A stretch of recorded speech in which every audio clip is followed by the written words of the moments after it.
रक्षा मंत्री होने के नाते ये नहीं कहा कि पहलगाम में दहशतगर्द कैसे आए, ये नहीं कहा कि बेसारन में जहां पर 1000 लोग जाते हैं, खुशियां मनाते हैं, कैसे 5 दहशतगर्द वहां पर जाकर 26 लोगों की गोलियों से छलनी करते हैं। ये सूचना रक्षा मंत्री ने नहीं दी। यही है सूचना का युद्ध कि इतनी जानकारी देते हैं कि कभी कभी सवाल पूछना भी भूल जाते हैं। और आज ये है हमारे विपक्ष का कर्तव्य कि हम सवाल पूछेंगे देश हित में, राष्ट्र हित में। आज देश ये जानना चाहता है कि वो 5 दहशतगर्द कैसे घुसे और उन दहशतगर्दों का भी मकसद था। पाकिस्तान से आए हुए वो दहशतगर्दों का क्या मकसद था? उनका मकसद था कि जम्मू कश्मीर की अर्थव्यवस्था को तनाव करना, विनाश करना। उनका मकसद था कि भारत देश में एक सांप्रदायिक वातावरण का जन्म देना। उनका मकसद यह था कि भारत और पाकिस्तान का एक हाइफिनेशन होना। यह था उनका मकसद। लेकिन सर, मुझे दुख है कि आज राजनाथ सिंह जी ने सैनिकों की बात तो की, लेकिन जो हमारे भारत की जो आवाम है, जो जनता है, जो उन्होंने पाकिस्तान के दहशतगर्दों का पूरी जो मंशा है उस पर उन्होंने पूरा नकारा और हम एकजुट रहे। हम मुझे भारतीय होने का गर्व है। हमने देखा बेसारन में कि किस प्रकार से जम्मू और कश्मीर के लोगों ने पूरे देश भर से आए हुए जितने भी पर्यटक थे उनकी मदद की। हमने ये देखा कि किस प्रकार से देश भर के जो पर्यटक जो जम्मू कश्मीर में थे उन्होंने अपने जम्मू कश्मीर के भाइयों को धन्यवाद दिया। हमने ये भी देखा कि कैसी एक विधवा हिमांशी नरवाल ने कहा कि मैं नहीं चाहती कि मेरे जो पति जिसको लेके आज राजनीति हो रही है उसके शव पर देश में हिंदू मुसलमान की राजनीति हो, मैं नहीं चाहती। यह है हमारी देश की संस्कृति और यह था मंशा पाकिस्तान का। और मैं ये भी गर्व महसूस करता हूं कि सारे विपक्षी राजनीति दल हम सब एकजुट होकर, राहुल गांधी जी ने एक साफ साफ कहा कि हम सरकार के साथ हैं और सरकार को पाकिस्तान को एक ठोस मजबूत कदम देना ही पड़ेगा। लेकिन देश ये भी जानना चाहता है, वे 26 लोग जो जिनके परिवारों में आज कोई गुजर गया, वे ये भी जानना चाहता है कि 100 दिन गुजर गए और वे 5 दहशतगर्दियों को यह सरकार पकड़ नहीं पाई।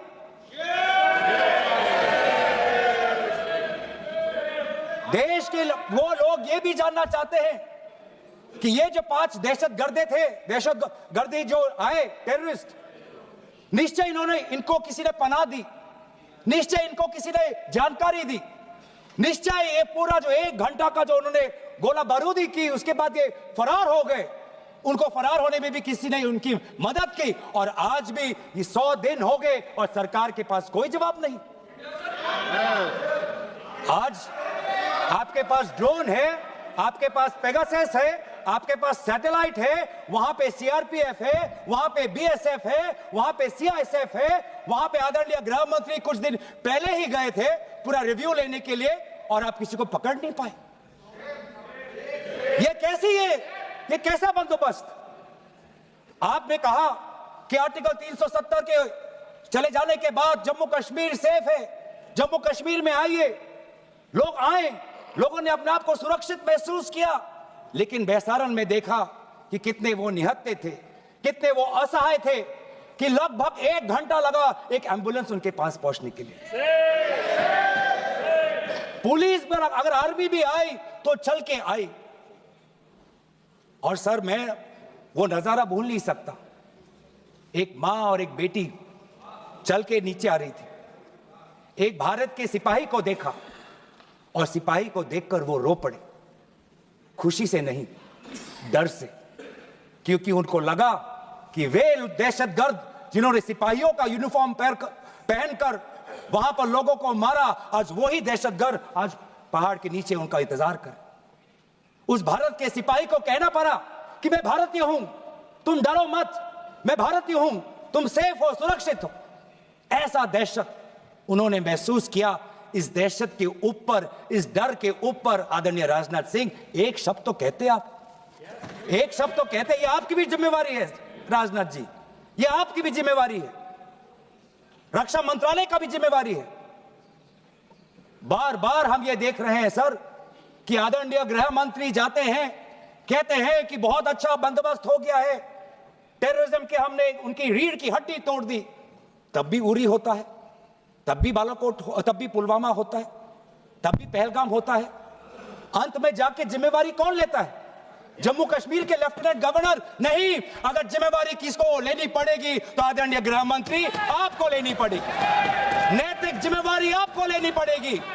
आप लेफ्टिनेंट गवर्नर के पीछे नहीं छुप सकते, आप लेफ्टिनेंट गवर्नर के पीछे ये केंद्र सरकार नहीं छुप सकती, क्योंकि गृह मंत्री खुद वहां पे थे कुछ ही हफ्ते पहले, खुद उन्होंने सिक्योरिटी का रिव्यू लिया कि आपके पास जानकारी नहीं थी। और सर ये सरकार इतनी कमजोर, ये सरकार इतनी बुज़दिल कि आज उन्होंने इस सर में, क्योंकि उन्होंने अगर इसका किसी का दोष दिया तो टूर ऑपरेटर्स को दोष दिया कि टूर ऑपरेटर्स बिना अनुमति के द्वारा, बिना लाइसेंसेस के द्वारा लोगों को बेसहारा ले जा रहे, हमें तो पता ही नहीं था। ये है इनका कारण, ये बताना चाहते हैं। तो सर यही तो दुख की बात है कि कहीं ना कहीं एक सरकार में एक अहंकार आ चुका है। इंटेलिजेंस और सिक्योरिटी जो फ्रेमवर्क है, एस्टैब्लिशमेंट है, जो लोग हैं जो निर्णय लेते हैं इंटेलिजेंस और सिक्योरिटी की, आज उनमें एक अहंकार आ गया है कि चाहे जितनी भी बड़ी गलती हो उन पर कोई सवाल नहीं उठा सकता। लेकिन आज हम सवाल उठा रहे हैं, आज हम सवाल उठा रहे हैं, आज हम सवाल उठाएंगे। प्रधानमंत्री मोदी जी, आपको, आप सऊदी अरब में थे, आप जब वापस आते आपका पहला नैतिक कर्तव्य होता कि पहलगाम आप जाते, लेकिन आप पहलगाम नहीं गए, एक सरकारी कार्यवाही के लिए आप बिहार गए और चुनावी भाषण दिया। देश के मुखिया सऊदी अरब में थे, पूरा कार्यक्रम उन्हें संपूर्ण किया, वापस आए और वो पहलगाम भी नहीं जा पाए और बिहार में जाके चुनावी भाषण दे रहे हैं। अगर पहलगाम में कोई गया तो हमारा नेता राहुल गांधी गया। अगर पहलगाम में जो लोगों की मृत्यु हुई उनके लिए अगर शहादत की मांग कोई कर रहा है तो हमारा दल का नेता राहुल गांधी कर रहा है। राहुल गांधी जी बदामी के कंटोनमेंट में गए। सर मैं बोलूं? Sir house in order, sir house in order में, sir house is not in order में रहेगा सर। टाइम लेकिन आप तथ्यों पे बोले, गलत सूचनाएं नहीं दे सदन में, गलत सूचनाएं मत दे। आप बोले इसके ऑर्डर में लाइए सर। कोई सदन में गलत तथ्य नहीं रख सकते आप।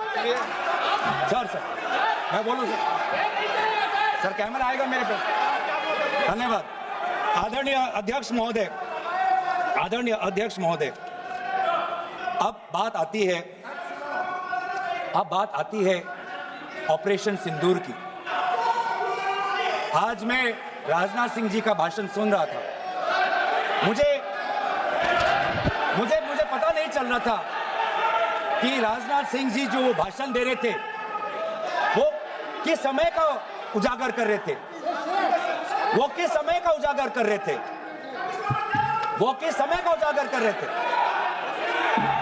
क्या वो 2016 के बाद क्या उन्होंने ये नहीं कहा कि हम घुस के मारेंगे और पाकिस्तान को आज वो उनका जो भी टेररिस्ट इंफ्रास्ट्रक्चर है उसको खत्म कर देंगे? वही बातें तब की, वही बातें पुलवामा की बात की कि पुलवामा के बाद आज हमारे लड़ाकू जहाज अब गए हैं, अब पाकिस्तान अब कभी भी भारत पर उंगली नहीं दिखा सकता। और उसके बाद आज दोबारा वही बातें कर रहे हैं, आज दोबारा वही बातें कर रहे हैं कि हम घुस के मारे, हमने ये किया, फलाना किया। और ये अब भी कह रहे हैं कि ऑपरेशन सिंदूर कंप्लीट नहीं हुआ, अधूरा है, क्योंकि कल को जाके दोबारा पाकिस्तान कर सकता है। ये खुद कह रहे हैं, ये खुद कह रहे हैं। ये खुद कह रहे हैं कि इसके पश्चात भी पाकिस्तान कल को जाके कर सकता है। तो ये कैसा, ये जो सफल कैसे हुआ, फिर क्या सफल हुआ? आज ये खुद कह रहे हैं कि हमारा मकसद युद्ध का नहीं था। हम पूछना चाहते क्यों नहीं था, होना चाहिए था। आज उन्होंने खुद कहा कि हमारा मकसद जमीन लेने का नहीं था। क्यों नहीं था? पाकिस्तान ऑक्यूपाइड कश्मीर अगर आज नहीं लेंगे तो कब लेंगे? ये उन्होंने खुद कहा, इन्होंने खुद कहा कि हमारा मकसद था टेररिस्ट के इंफ्रास्ट्रक्चर पर आक्रमण करना। तो क्या हमने उरी के समय नहीं किया? क्या हमने पुलवामा के समय नहीं किया? लेकिन उसके पश्चात भी पाकिस्तान का इतना साहस कि आज उन्होंने पहलगाम में जो पिछले 20 वर्षों में हमारे भारत के नागरिकों पर सबसे दर्दनाक अगर हमला हुआ है तो आपके समय में हुआ है। आपके समय में उरी हुआ, आपके समय में पुलवामा हुआ और आपके समय में आज पहलगाम हो रहा है। कुछ बातों का उजागर किया, कुछ किताबों का भी उजागर किया। ये नई प्रक्रिया है सर, हर चर्चा में आदरणीय भाजपा के नेता एक किताब उठा लेते हैं, जानकारी दे रहे थे। हमें नहीं सर, ब्लूमबर्ग को क्या जानकारी दिया, मैं पूरा पढ़ लेता हूं without editing. What is important, क्या जरूरी, हिंदी में अनुवाद करने की कोशिश भी करता हूं। मत करो। क्या ये जरूरी नहीं कि जेट गिरे, पर क्यों गिरे, क्या गलतियां हुई, वो महत्वपूर्ण है। संख्या महत्वपूर्ण नहीं सर। 35 ही राफेल है देश में, 35 ही राफेल है। अगर उनमें से कुछ गिरे भी तो देखिए सर, मुझे तो लगता है कि बहुत बड़ी क्षति हुई। 35 राफेल, अगर कुछ उनमें से भी अगर कुछ गिरे तो मुझे लगता है कि जरूरी है, क्योंकि आपको लगता है कि 35 राफेल काफी है, तो अगर कुछ गिरे तो वो भी जरूरी है। और उन्होंने उसके बाद ये कहा कि ये बात अच्छी है कि हमने अपनी गलतियों को समझा, उसको सुधरा और 2 दिन बाद हमने अपने जेट को उड़ाए और दूर से हमने आक्रमण किया। सर ये मैं थोड़ी जानकारी चाहूंगा। हमारे पास जो हमें यह संदेश मिलता है कि दुनिया के सबसे बढ़िया और बेहतरीन लड़ाकू जहाज हमारे पास है, सबसे बेहतरीन पायलट हमारे पास है, तो सीडीएस को ऐसा क्या कहना पड़ा, ऐसा क्या परिस्थितियां हैं कि हमारे पायलट, हमारे लड़ाकू जहाज क्लोज रेंज में नहीं जा सकते, उनको दूर से ही फायर करना पड़ता? ये क्या है? ये क्या पाबंदी है? ऐसी ये क्या पाबंदी है कि सीडीएस को ये कह रहे हैं कि हमारे लड़ाकू जहाज ने पहले दिन गलतियां की, गलतियां हमने सुधारी और दूर से हमने आक्रमण किया? क्या हम पास से नहीं कर सकते? ये जानकारी हमें दे। हम ये जानना चाहते हैं कि लेफ्टिनेंट जनरल राहुल हर सिंह ने सदन के अंदर नहीं, सांसदों को नहीं, राजनीतिक दलों के फ्लो लीडर्स को नहीं, फिक्की में जाके कहा, क्या कहा उसका भी मैं हिंदी में अनुवाद करता हूं कि पाकिस्तान तो सिर्फ फ्रंट पे था और पाकिस्तान के पीछे चाइना उनके पूरी तरीके से समर्थन कर रहा है। ऐसी कोई आश्चर्य की बात नहीं होनी चाहिए, क्योंकि पिछले 5 वर्षों में लगभग 80% मिलिट्री हार्डवेयर पाकिस्तान को सिर्फ पूरा चाइना से मिल रहा है। तो सर मैं आज पूछना चाहूंगा आदरणीय राजनाथ सिंह जी से, जो सरकार चीन को लाल आंख दिखाने की बात करती है, एक बार भी आपने चीन का उजागर अपने भाषण में क्यों नहीं किया? आर्मी कर रही है और आर्मी के कह रही है, आर्मी कहती है कि आज कि सिर्फ चीन और पाकिस्तान का ये 2 फ्रंट नहीं, अब 3 फ्रंट का भी हो सकता है, कन्वर्जेंस हो सकता है चीन, पाकिस्तान और बांग्लादेश को लेकर। लेकिन मैं सरकार को याद दिलाना चाहूंगा कि ये जो 2 फ्रंट की जो बात थी, इस बात की शुरुआत किसने की थी? इस बात की चेतावनी किसने दी थी? इस बात की चेतावनी इसी सदन में हमारे दल के नेता राहुल गांधी जी ने दी थी। और यही हम जानना चाहते हैं, यही हम जानना चाहते हैं कि आज जो युद्ध हुआ, इसमें पाकिस्तान को चीन से कितना समर्थन मिल रहा है। हम सेना से नहीं, आज हम आदरणीय राजनाथ सिंह जी से और प्रधानमंत्री मोदी जी से जानना चाहते हैं। और सर, इंडोनेशिया में जो डिफेंस अटैचे है उसने तो ताज्जुब की बात कह दी। उसने क्या कहा sir? India defence attache group captain Shiv Kumar ने, हिंदी में दोबारा अनुवाद करता हूं, कि भारत ने लड़ाकू जहाज खोए तो खोए इसलिए क्योंकि कुछ मिलिट्री टारगेट्स पर आक्रमण करने पर पाबंदी थी। क्यों? क्या पाबंदी थी? ऐसे क्या ये राजनीतिक कंस्ट्रेंट्स थे? आपने कहा कि 9 टारगेट पे हमने आक्रमण किया, लेकिन हमें यह भी सूत्रों से जानकारी और मीडिया में आया है, और लेफ्टिनेंट जनरल राहुल सिंह ने खुद कहा कि पहले 21 टारगेट्स चुने गए थे और 21 से फिर 9 हुए। क्यों हुए? क्यों हुए? आज मैं ये जानना चाहता हूं कि पिछले 20 वर्ष में सबसे घातक आक्रमण हमारे महिलाओं पर हुआ, हमारे बच्चों पर हुआ, भारत के आत्मा पर हुई। हमने सबने वो दहशत को अनुभव किया, हम सब एकजुट हुए, हमने पूरी तरीके से समर्थन प्रधानमंत्री मोदी जी को दी कि अब जाइए, और ऐसा एक माहौल बन चुका था कि देश किसी भी कीमत चुकाने के लिए तैयार था।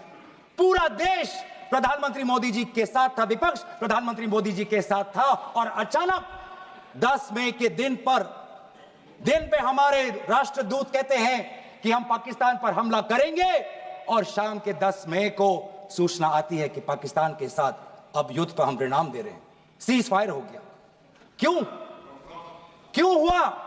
हम आदरणीय प्रधानमंत्री मोदी जी से जानना चाहते थे, अगर पाकिस्तान वाकई में अपने घुटने टिकने के लिए तैयार था तो आपने क्यों रुका? आप क्यों रुके और किसके सामने आप झुके? किसके सामने आपने सरेंडर किया? किसके सामने आपने सरेंडर किया? वो अमेरिका के राष्ट्रपति जो 26 बार आज कह चुके हैं कि व्यापार को लेकर उन्होंने भारत और पाकिस्तान को सतर्क किया और दोनों को मजबूर किया कि वो इस जंग को छोड़े। 26 बार। आज राष्ट्रपति ट्रंप खुद कहते हैं कि 5-6 जेट गिरे हैं। एक जेट करोड़ अरब रुपयों का है, मिलियंस एंड मिलियंस का है। इसलिए हम जानना चाहते हैं, आज हमें स्पष्ट रूप से आदरणीय राजनाथ सिंह जी बताएं, देश पर विश्वास करें, देश में वो साहस है सच्चाई सुनने की। आज आप बताएं कितने लड़ाकू जहाज गिरे? हमारे में वो साहस है, क्योंकि ये सूचना, ये सच्चाई सिर्फ देश के नागरिकों के लिए नहीं, ये सूचना, ये सच्चाई हमें देश के जवानों को भी देना है। आज उनसे भी झूठ कहा जा रहा है, उनके बीच में भी भ्रम फैलाया जा रहा है। हम उनकी जो सच्चाई है आज हम सदन के अंदर लाना चाहते हैं। और सर, बात में आती है विदेश नीति की। किस मुंह से हम कहें कि विदेश नीति आज सफल हुआ है? किस मुंह से कहें?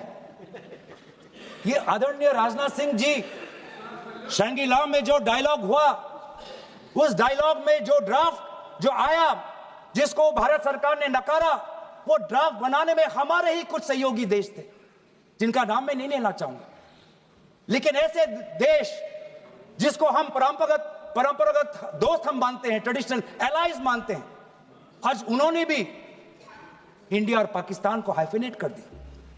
और आप ये शब्दों के खेल से आप खुश हो कि ब्राजील के डॉक्यूमेंट में पाकिस्तान, ये जम्मू कश्मीर का, पाकिस्तान का भी नहीं, ब्राजील के डॉक्यूमेंट में सिर्फ जम्मू कश्मीर में जो दहशतगर्दी हुई उसी की निंदा हुई, पाकिस्तान की निंदा नहीं हुई। पर आप उससे खुश हो? अगर आप उससे खुश हो तो मैं जानना चाहूंगा, जो $1 बिलियन का आर्थिक सहायता IMF ने दिया पाकिस्तान को, उस पर आपको क्या कहना है? हम जानना चाहेंगे, जो ADB, एशियन डेवलपमेंट बैंक से 800 मिलियन का आर्थिक सहायता जो मिलेगा पाकिस्तान को, आज भारत उस पर क्या रवैया? वर्ल्ड बैंक का जो $40 मिलियन आ रहा है, और ये पैसा किसको जाएगा सर? पाकिस्तान की नेतृत्व उनकी जनता या उनकी चुनी हुई सरकार नहीं, पाकिस्तान की सरकार का जो रिमोट कंट्रोल है वो पाकिस्तान की सेना के पास है। तो ये सारा पैसा वहीं जाएगा जहां पर हमने मिसाइल गिराई। तो क्या इतना भी हम नहीं कर पाए? क्या इतना भी ताकत नहीं? क्या इतना भी विश्व गुरु में लोगों का विश्वास नहीं, देश अंतर्राष्ट्रीय नेताओं का विश्वास नहीं कि आईएमएफ का एड ना जाए पाकिस्तान के पास, वर्ल्ड बैंक का एड ना जाए पाकिस्तान के पास, एडीबी का एड ना जाए पाकिस्तान के पास। आप में इतना भी ताकत नहीं कि एक देश ने पाकिस्तान को टेरर स्टेट का दर्जा नहीं दिया। एक देश ने आज FATF financial action task force में, जिससे बहुत नियंत्रण पाकिस्तान पे पड़ती थी, आज उससे वो 2022 में निकल आई ग्रे लिस्ट में। क्या वो डालेंगे? तो इसीलिए आज हम ये मांग करते हैं कि सरकार आप डरिए मत, सच्चाई से डरिए मत। उस दिन भी देश सरकार के साथ दहशतगर्दी के खिलाफ खड़ा था, विपक्षी दल सरकार के साथ खड़े हैं, और आज भी दहशतगर्दी के खिलाफ सच्चाई के पक्ष में देश और विपक्ष आज सरकार के साथ। आप हमें अपना दुश्मन ना समझे, हम सरकार के दुश्मन नहीं हैं, हम अपने देश के पक्ष में बोल रहे हैं, जवानों के पक्ष में बोल रहे हैं। पर आप हमें कृपया सच्चाई देने का हमें वो सम्मान दीजिए। सच्चाई सुनने का अधिकार हमारा है, और जितने बार आप झूठ और भ्रम फैलाएंगे, हम उतनी बार आपको पूछते जाएंगे कि आपने क्या किया। और इसीलिए आज मैं खड़ा हूं। अपेक्षा बहुत की थी कि पहलगाम का उजागर होगा, आदरणीय गृह मंत्री नैतिक जिम्मेवारी लेंगे, राष्ट्रीय सुरक्षा सलाहकार नैतिक जिम्मेवारी लेंगे, और प्रधानमंत्री मोदी जी कहेंगे क्यों उन्होंने ऑपरेशन सिंदूर, जो अंतिम अंजाम था, हमें तो मीडिया में सुनते हुए ऐसा लगा कि हम कराची में उठेंगे।